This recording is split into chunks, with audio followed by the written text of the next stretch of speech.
उम्मीदवार बना है तो अकबरुद्दीन ओवैसी हल्के असेंबली चंद्रायन गुट्टे के मासूम बच्चों के हाथों में उनकी नन्ही मुन्नी मुलायम उंगलियों में फल थमाने आया है तो उनके खानों पर बस्तों का और किताब का बोझ डालने आया है।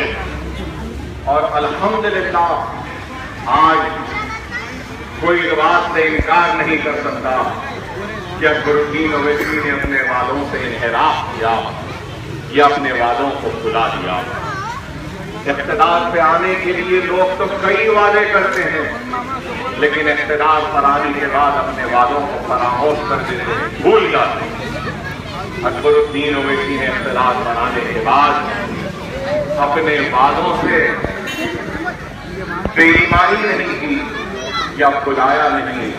वादा एक फूल का था लेकिन आज चंद्रायन गुट्टा हल्के में है तो बन गया था, खामोश रह जा सकता था लेकिन आज अल्हम्दुलिल्लाह न सिर्फ चंद्रायन गुट्टा हल्के असेंबली में बल्कि चारमीनार हल्के असेंबली और याकुतपुरा हल्के असेंबली में भी अकबरुद्दीन ओवैसी के बनाए गए स्कूलों की इमारतें खड़ी हैं। याकुतपुरे हल्के में नशेबंद नगर का तालाब कट्टा भवानी नगर का हेल्थ सेंटर बनाया हुआ। फिर मीर जुमला तालाब कट्टे में एक और एक स्कूल, उसके बाद हल्के असेंबली चारमीनार में मुगलपुरे में स्कूल, बारकस सलाला में स्कूल, रियासत नगर में स्कूल, जूनियर कॉलेज के बिल्डिंग का वादा था वो बिल्डिंग भी खरीद और खत्म पर है। बंदागुड़े में KGUPE का campus 2 lakh square feet buildup area अब तक 30 करोड़ रुपया सर्व हो चुका है। अगर मेरे पूरे स्कूलों की लागत अगर हम दे दें तो अल्हम्दुलिल्लाह आज सालाने मिल्लत एजुकेशन ट्रस्ट की अगर अमलाक और जायदादें जमीनात व इमारतों का अगर आज का मार्केट वैल्यू लगा लिया जाए तो अल्हम्दुलिल्लाह 500 करोड़ के हाँ बड़े भाई और ये किसके हैं? क्या मेरे हैं? मेरे मरने के बाद भी इन इदारों में जो इल्म की शमा को मैंने रोशन किया है उसके उजाले चंद्रायन गुट्टा नहीं बल्कि पुराने शहर के उन गरीब घरों में जलते रहेंगे, नए रोशनियां देती रहेगी जिन घरों में इल्म के नहीं होने की वजह से जहालत के अंधेरे हैं। वो अंधेरों का खात्मा मेरे मरने के बाद भी मेरे स्कूलों के जरिए जारी रहेगा और कई घरों में एक नई इनकलाबी तब्दीली आएगी। इल्म की वजह से सोच बदलेगी, इल्म की वजह से समझदारी आएगी, इल्म की वजह से जहालत का खात्मा होगा, इल्म की वजह से रहने का सलीका आ जाएगा, इल्म की वजह से जीने का सलीका आ जाएगा, इल्म की वजह से दुनिया की दौड़ में दूसरों के खाने से खाना मिलाकर कंपटीशन में मुकाबले में हिस्से लेने का अहल बन जाएंगे हमारे बच्चे। ये एक काम जो हमने किया, आप बताओ हिंदुस्तान में कहीं पर ये मिसाल मिलती है इस काम की तो बता दो। मैं अपनी अवामी जिंदगी से सबूतोष होने के लिए तैयार। आपने भी अपनी जिंदगी में कई MLA को देखा होगा, क्या किसी ने ऐसे स्कूल बनाकर फ्री तालीम का इंतजाम किया? नहीं। मैं किसी का तनकीद नहीं करना चाह रहा हूँ भाई, मुझे माफ करें, बड़ी मौजरत बड़ी माफी के साथ ऐसा नफ्सा नफ्सी का दौर आ गया है कि भाई की फिक्र नहीं कर रहा है, बेटा बाप की फिक्र नहीं कर रहा है, तो एक बेटा माँ की फिक्र नहीं कर रहा है। लेकिन ऐसे नफ्सा नफ्सी के दौर में आपका ये अकबरुद्दीन ओवैसी 15,000 गरीब और यतीम बच्चों के तालीम का मुफ्त इंतजाम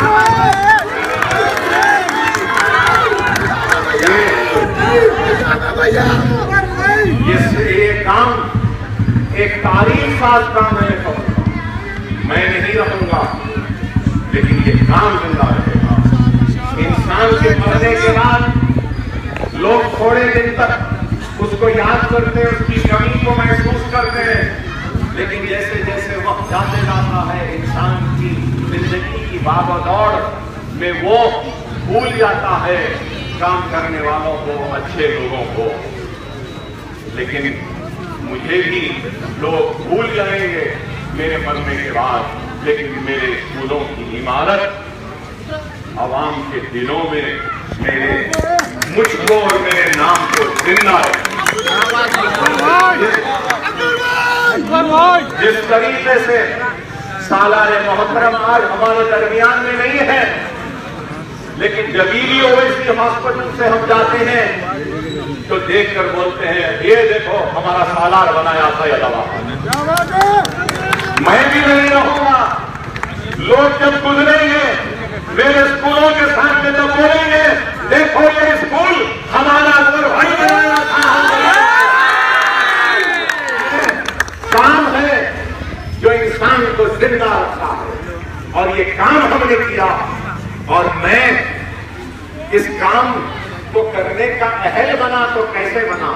आपकी दुआओं की वजह, आपके इतिहास की वजह, आपकी वोट की वजह। अगर आपकी दुआ ना होती, आपका इतिहास ना होता, आपका वोट ना होता, तो 25 बरस का एक नौजवान क्या एमएलए बन सकता था? जितनी मेरी उम्र थी, मेरी मुखालिफ जो उम्मीदवार थे वो उतने बरस से जायद तो वो एमएलए थे। तो आप गौर करो, अल्लाह जिससे काम लेना चाहता है काम लेना। उस वक्त मेरी कामयाबी के बाद मैंने सोचा कि क्या होगा कि अल्लाह ने मुझको कामयाब किया। अल्लाह उसके रसूल की कसम, पहले इलेक्शन में नतीजा महीने भर के बाद आया था, 1 महीना था रिजल्ट के लिए। तो मैं जैसा इलेक्शन हुआ था, मैं उम्रे के लिए गया, 99 की बात कर रहा हूँ, और जिंदगी में पहली मर्तबा हिंदुस्तान के बाहर गया उस वक्त। तो पहले कहाँ गया? सबसे पहले तो मैं सबसे पहले गया तो उम्रे के लिए गया। और अल्लाह और उनके रसूल की कसम कहते हैं कि जब सबसे पहले अगर कोई अल्लाह के घर को देखता है जिंदगी में पहली मर्तबा, तो जो दुआ करे अल्लाह कबूल करता है। अल्लाह उसके रसूल की कसम, मेरी दुआ यही थी कि है अल्लाह, अगर इन मुसलमानों की खिदमत मैं कर सकता हूँ तो अल्लाह को मुझे कामयाब कर, अगर कोई और कर सकता है तो मुझे किसी और को कामयाब, मगर मुसलमानों के हक की खिदमत को कामयाब। अल्लाह ने मुझे कामयाबी दी, और इस कामयाबी के जरिए हमने काम किया। ये इतने स्कूल ओवैसी हॉस्पिटल में सिर्फ एक बिल्डिंग थी, पहले सालार जो बना एक बिल्डिंग, अब कितने बिल्डिंग दिखते हैं आपको, आप जाकर देखिए। और 5 बिल्डिंग सालार अपने हयात में 7 lakh square feet meter area बनाए थे ओवैसी हॉस्पिटल का। ओवैसी हॉस्पिटल के कैंपस में हॉस्टल बिल्डिंग है वो 1,20,000, और एक हॉस्टल बिल्डिंग है 1,10,000, और एक बिल्डिंग है जो कैंसर का ब्लॉक बन रहा है वो 2 लाख, और एक बिल्डिंग है पीछे वो 1 लाख, और मेडिकल कॉलेज की नई बिल्डिंग बनी है वो 1.5 लाख। और असरा हॉस्पिटल सालार की जिंदगी में 20-25 हजार स्क्वायर फीट पे था। बुजुर्ग जो देखे असरा को पुराना वो जानते हैं, सिर्फ एक छोटा सा एक 4 कमरों का था। बुजुर्ग जानते होंगे जो मोहम्मदपुरे में देखे, आज 4.5 लाख स्क्वायर फीट के मीटर एरिया का असरा हॉस्पिटल है इमारत। तो आप गौर करो मेरे भाई, क्या काम हुआ है, क्या काम हो रहा है। और ये काम क्या हमारे बाद हम अपनी खबर में ले जाएंगे? अरे ये काम आपकी खिदमत के लिए रहेगा। मेरी ख्वाहिश है कि ओवैसी हॉस्पिटल के कैंपस में ओवैसी कैंसर रिसर्च हॉस्पिटल बनाए, उसके लिए कोशिशें लॉकडाउन की वजह से, ये कोविड की वजह से काम रुक गया है। इंशाअल्लाह साल भर में हमारी कोशिश है कि कैंसर का यूनिट, कैंसर के इलाज का भी इंतजाम हो जाए ओवैसी हॉस्पिटल में, जो गरीबों का इलाज। अरे आज ये इतना काम, इसके बाद भी लोग कहते हैं कि क्या हुआ। 10 महीने कोरोना कोविड का वायरस हुआ, 1 लाख अनाज राशन के पैकेट, 1 लाख पका हुआ खाना, खानखाहों में, दरगाहों में अनाज, दीनी दरगाहों में, और यूपी बिहार के रहने वालों को इमदाद घरों को जाने के लिए, और फिर यहां के भी आपके महलों में कई गरीबों के घरों पे दस्तक देकर अनाज पहुंचाया हमने। अरे आप बोलो, मैं बीमार आदमी, कमजोर जिस्मानी तौर से, लेकिन उसके बाद भी 10 महीने में एक दिन भी आराम नहीं किया। अल्लाह जानता है, एक तरफ ये अनाज का कोविड का काम करना, दूसरी तरफ ये कोरोना वायरस के इलाज के इंतजाम के सिलसिले में ओवैसी हॉस्पिटल में वक्त देना, फिर वहां से निकल के अफरा हॉस्पिटल में वक्त देना। आप लोगों को नहीं मालूम, 24 पेशेंट वेंटिलेटर पे थे, ऑक्सीजन पे थे, एकदम ऑक्सीजन का प्लांट उड़ गया। इतनी परेशानी, रात के 2 बजे भागता हुआ मैं ओवैसी हॉस्पिटल पहुंचा कि वेंटिलेटर पे ऑक्सीजन नहीं तो पेशेंट मर जाएंगे। लेकिन अल्लाह का इंतजाम ऐसा हुआ कि गैब से मदद हुई और फिर से ऑक्सीजन का प्लांट शुरू हो गया, और कोई भी एक भी मौत वाकई नहीं हुई, नहीं तो कई लोगों की मौत हो गई। आपने देखा कि ऑक्सीजन का शॉर्टेज है, लोग सिलेंडर ले रहे हैं। आपको नहीं मालूम होगा, असरा हॉस्पिटल में ऑक्सीजन बनाने का प्लांट और यूनिट है हमारे पास खुद, जो अपना ऑक्सीजन बनाता है। ऑक्सीजन सिलेंडर की जरूरत नहीं है। ये काम, उसमें भी एक दिन ऑक्सीजन लीक हो गया तो ऑक्सीजन का प्रेशर कम हुआ, हाथ के दौड़ कर जाना पड़ा ऑक्सीजन के प्रेशर को मेंटेन करने के लिए। लीकेज पंक्चर आ गया था, एक जगह घुटने लगे, रात भर कहां पंक्चर। अरे मेरे भाई, आसान नहीं है। High flow HFNC, high flow nasal cannula, जो तेज ऑक्सीजन फेंकता। मैं दावे से कह रहा हूं कि शहर हैदराबाद में किसी भी दवाखाने में इतने नहीं है जो हमारे पास ओवैसी और असरा हॉस्पिटल में है। कोविड का इलाज वेंटिलेटर से नहीं हो रहा है, कोविड का इलाज होता है तो हाई फ्लो, जो तेज प्रेशर से जो ऑक्सीजन जो फेंकते हैं उससे हो रहा है, तो वो हाई फ्लो नेजल कैनुला हमारे पास। वेंटिलेटर, वो इमदाद का काम, दवाखानों का काम इतना करते रहे, थोड़ा समझे थे ही कि अल्लाह की नाराजगी, अल्लाह की आजमाइश, अल्लाह का जलाल बारिश और तूफान की शक्ल में भी आया, तो उस वक्त भी हमने काम किया, मैंने काम किया। संवारने का वक्त है, अल्लाह को राजी करने का वक्त है। कोविड से लेकर ये सैलाब तूफान तक करीब 11 करोड़ या 11 करोड़ से ज्यादा पैसा खर्च किया मैंने गरीबों और जरूरतमंदों को। अरे लोग कमा के बटोर के लूट कर चले जाते हैं, लेकिन अकबरुद्दीन ओवैसी लुटेरे का नाम नहीं है, अपने आप को, अपनी कौम, अपनी मिल्लत पे लुटाने वाले का नाम। इसलिए कहता हूं, अगर मैं अपने जिस्म की चमड़ी निकाल के आपके कदमों की नजर कर दूं, तब भी मैं आपके एहसान का बदला अदा नहीं कर सकता जो एहसान आपने किया मुझ पर, मेरी जात पर और मेरी आल औलाद पर, मेरी बीवी पर, मेरी माँ पर, मेरे भाइयों पर, कि मुझे मौत के दरवाजे से खींच कर अगर कुछ लाया है तो आपकी दुआएं थी। मेरी जिंदगी खर्चदार है आपके दुआओं की, और इस खर्च को मैं जिंदगी भर भी अदा करता रहूं, तब भी आपके दुआओं के खर्च के रब की बराबर को भी मैं अदा नहीं कर पाऊंगा। ये मेरी सोच है, ये मेरी समझ है, ये मेरा फिक्र है, इसलिए काम में काम कर रहा हूं। अल्लाह हमारे इस काम को कबूल करे। अल्लाह हम सबसे जो भी काम लगा इसको कबूल करे। अल्लाह से दुआ है कि कोविड के वक्त में जितने लोगों की मौत हुई है, अल्लाह उनके अफराद खानदान को सब्र जमील अता फरमाए और उनको जन्नत में आला मुकाम अता फरमाए जिनका इंतकाल हुआ है।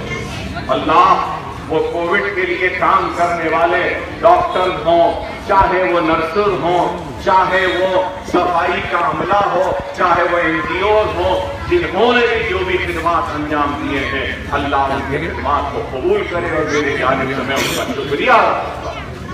और हमने काम किया तो हमने ये नहीं देखा कि फरियादी का मजहब क्या है, हमने ये नहीं देखा कि भूखे का मजहब क्या है, हमने ये नहीं देखा कि सैलाब में मुतासर होने वाला मुसलमान है या हिंदू है। जिसने भी अकबर ओवैसी के दर पर, दरवाजे पर, दिल पर दस्तक दी, चाहे वो माथे पे तिलक लगाने वाला ही क्यों ना हो, अकबर ओवैसी ने उसको मायूस नहीं लौटाया। फूल नहीं, फूल की पगड़ी से मदद की हमने हर की मदद की है।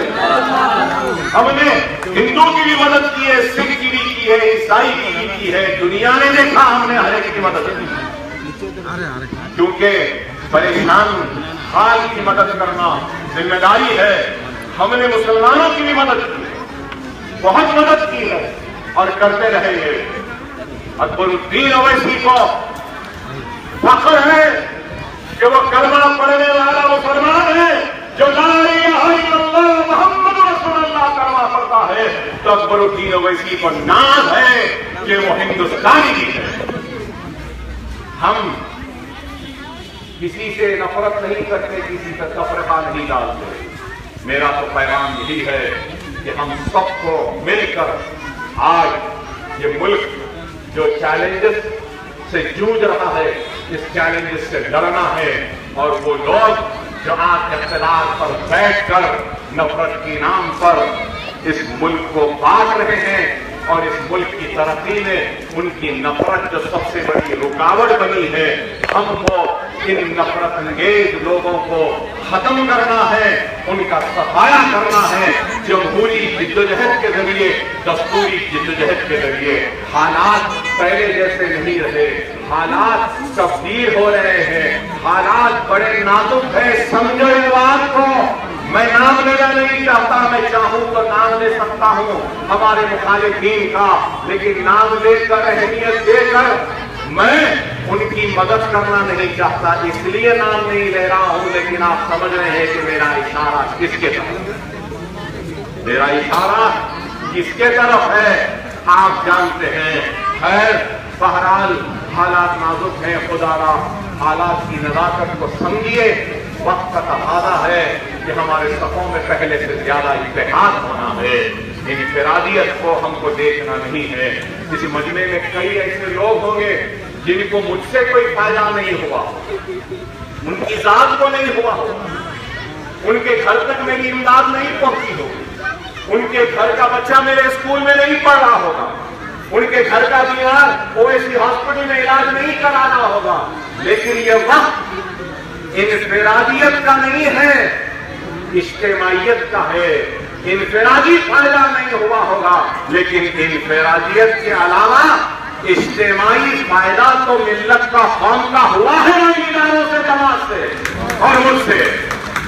इस बात से तो कोई निकाल नहीं करेगा। और जिनको मेरी इमदाद नहीं पहुंची, मैं उनसे माजरत हूं, मेरी इमदाद नहीं पहुंची, लेकिन अल्लाह जरूर आपके मसाइब मुसीबत में अल्लाह जरूर गैर से आपकी मदद करेगा और एक मददगार को आपके दरमियान में छोड़ेगा। लेकिन हमारी नीयत हर जरूरतमंद तक पहुंचने की थी, है और रहेगी। मैं आपसे यही दरखास्त करूंगा कि ये वक्त शख्सियतों को देखने का नहीं, अल्लाह आज मजलिस से राजी है और अल्लाह की रजा की निशानियां है तो हमारी कामयाबियां हैं। हमारी कामयाबियां शहर की नहीं, हमारी कामयाबियां दूसरे रियासतों की भी है। अल्लाह राजी है इसलिए बिहार में कामयाब हुए, अल्लाह राजी है इसलिए महाराष्ट्र में कामयाब हुए, अल्लाह राजी है इस वास्ते औरंगाबाद से एमपी है, अल्लाह राजी है इस वास्ते ये कोरोना में इतना काम दिया, अल्लाह राजी है इसलिए कोरोना यूनिवर्सिटी से स्कूल बनवा रहा है, अल्लाह राजी है इसलिए दवाखाने बन रहे हैं, अल्लाह राजी है इसलिए आपके दिलों में मेरे लिए मोहब्बत है, अल्लाह राजी है इसलिए मेरे दिल में आपके लिए मोहब्बत है, अल्लाह राजी है इसलिए जरूर हमारी जहां की लाज रख लेगा, अल्लाह जरूर हमको कामयाब व कामरान करेगा। आप तमाम से कहूंगा कि मजलिस का निशान पतंग है, अब के बैलेट पे ठप्पा लगाकर इलेक्शन होगा, बटन दबा करनी है, अलग सुबह जाइए अपने वोट का इस्तेमाल करें। हम देखते हैं, अक्सर मैं देखता हूं मेरे इलेक्शन में देखा हूं, अरे क्या हुआ बाबा वोट डाले, अरे अकबर भाई आप ही जीत रहे और कौन जीतता, अरे बाबा वोट डाल दो ना, और डाल दो भाई आप ही जीतते, आपके अलावा कौन जीतता भाई, मैं एक नहीं डाला तो क्या होने वाला, हमारे घर में डालती है 5 वोट थे भाई, 3 वोट पड़ गए, 2 वोट पड़ना है डाल देते, अरे बाबा आप भी डालो ना, नहीं डाला मां जरा ब्रश कर रहा हूं, जरा कर लेके जाता हूं, अरे फिर आगे बड़े बोले अरे बाबा वोट डाल लिए, नहीं भाई जरा घर में चूल्हा जरा हमारी बेगम पका रहे जरा खा लेके जाते, फिर एक से पूछे तो बोले नहीं भाई थोड़ा देर से उठा जरा खा लेके जाते। अब आप मेरे से ये बोलो भाई, आप मेरे से मिलने आए, आप जरूरतमंद हैं, परेशानी में है, आपका वक्त है, और मैं आपको बोल रहा हूं अरे जरा ठहरो में जरा मस्जिद को डालो, आपको कैसा दिखेगा, अरे आप परेशानी में है, मुसीबत में है, मैं आपको बोला अरे जरा ठहरो जरा नहाने के कर लेके आप बोला, और फिर अगर मैं बोलूंगा ठहरो भाई जरा भूख लगी नहीं खा ले तो मेरे बेगम जरा अच्छा कीमा बनाए जरा चटनी पापड़ से जरा खा लेके आ तो बोले तो आप पे क्या गुजरे, आप और करो। देखो मेरे भाई आप मेरा दिल रखेंगे तो मैं आपका दिल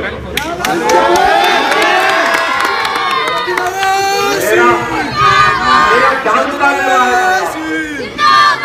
5 बरस में एक आधा घंटा निकालो, लाइन में ठहरो, वोट डाल दो, 15 मिनट आप मेरे लिए नहीं निकाल सकते, जमात के लिए नहीं निकाल सकते, कौम के लिए नहीं निकाल सकते, मिल्लत के लिए नहीं निकाल सकते, अपने सदर बैरिस्टर असदुद्दीन ओवैसी के लिए 15 मिनट नहीं है आपके पास, अरे आप 15 मिनट निकालो जाकर वोट डालो, मैं 5 बरस आपके घर का गुलाम बनकर खादिम बनकर आपके मेरा काम 100% है, 10 महीने में मेरा काम 20% है, 30% है, 50% है, मेरा काम 100% है ना भाई, फिर पोलिंग 30% 40% हुई तो मेरे दिल पे क्या गुजरेगी आप बोलो, मैं 100% कर रहा हूं तो आप भी 100% करना ना, सही है ना, जीत तो हमारी है, हमारी है, कोई नहीं हरा सकता क्योंकि अल्लाह रही है, लेकिन हमको सिर्फ घर से निकलना है, घर से निकालना है, वोट डालना है, यही हमारा इलेक्शन है।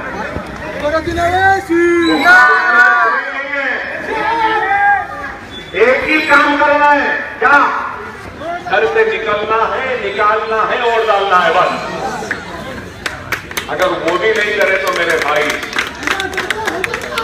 कैसे भी अलग सुबह एक फर्ज को जाना है, क्योंकि ये वक्त नाजुक है, ये वक्त नाजुक है, खुदा के लिए समझो मेरी बात को, मैं खुल के नहीं बोल रहा हूं, मैं कितना बोलता हूं दुनिया जानती है, लेकिन मेरे बोलने से दुश्मन को फायदा होगा, इसलिए मैं अल्फाज में कह रहा हूं, समझो इस बात को, समझो इस बात को, नाजुक वक्त, नाजुक हालात, मंजलिस की ताकत आपकी बात, जिस शान, जिस शौकत, जिस अजमत, जिस वफार, जिस हिम्मत से, जिस बेबाकी से, जिस बेखौफ से हम अपने शहर में रहते हैं, क्या हमारा दूसरा भाई इस तरह किसी दूसरे शहर में रह रहा है? मजलिस कुछ नहीं करी तो ये काम तो मजलिस करी ना, कम से कम इसके वास्ते तो एक हो जाओ। वक्त और हालात की नज़ाकत को समझो मेरे भाई। वक्त नाजुक है, हालात बड़े ही आजमाइश के हैं। अपने एक एक वोट के जरिए मजलिस को कामयाब करिए। आपका एक एक वोट कीमती है। अगर हम कोताही करेंगे तो हमारा दुश्मन जबरदस्त पोलिंग कर लेगा, और खुदा ना खास्ता हमारी कमजोर पोलिंग की वजह हमारे शिकस्त के सबब में तब्दील न हो जाए, और दुश्मन की कामयाबी हमारे वोटिंग परसेंटेज की कमी की वजह से भी हो सकती।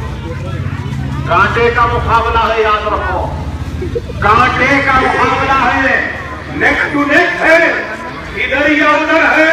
अब आप फैसला कर ले, इधर करना है या उधर करना है। आप पर छोड़ता हूं, आपका इख्तियार, मैंने भी अपना फर्ज अदा कर दिया है। बाकी मुलाकात इंशाअल्लाह शाम में बाबा नगर में जलसा है, वहां से होगी।